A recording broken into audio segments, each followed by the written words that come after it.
بسم اللہ الرحمن الرحیم۔ السلام علیکم ورحمۃ اللہ وبرکاتہ۔ میرے تمام ویورز کو ہمارے چینل خوابوں کی تعبیر میں خوش آمدید ہے، اور میں امید کرتا ہوں کہ آپ سب خیریت سے ہوں گے۔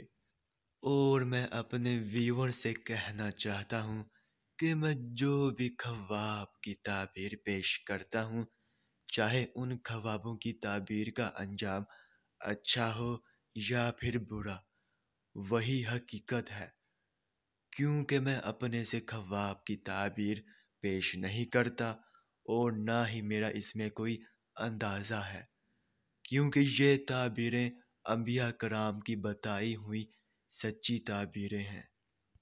تو خواب کی تعبیر پیش کرنے سے پہلے میں آپ سے کہنا چاہتا ہوں کہ اگر آپ نے ابھی تک ہمارے چینل کو سبسکرائب نہیں کیا ہے تو سبسکرائب کر دیں، اور ساتھ میں گھنٹی کے نشان کو بھی دبا دیں، تاکہ آپ اپنے دیگر آنے والے خوابوں کی تعبیر جان سکیں۔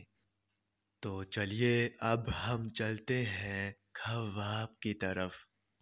تو ناظرین، اگر خواب میں سورہ العمران پڑھتے دیکھا ہے تو اس خواب کی یہ تعبیر ہوگی کہ قرض سے آزادی نصیب ہوگی اور لوگوں میں عزت و توقیر بڑھے گی۔ تو ناظرین، یہ تھی اس خواب کی مکمل تعبیر۔ چلیے اب چلتے ہیں، انشاءاللہ پھر ملاقات ہوگی، تب تک کے لیے اللہ حافظ۔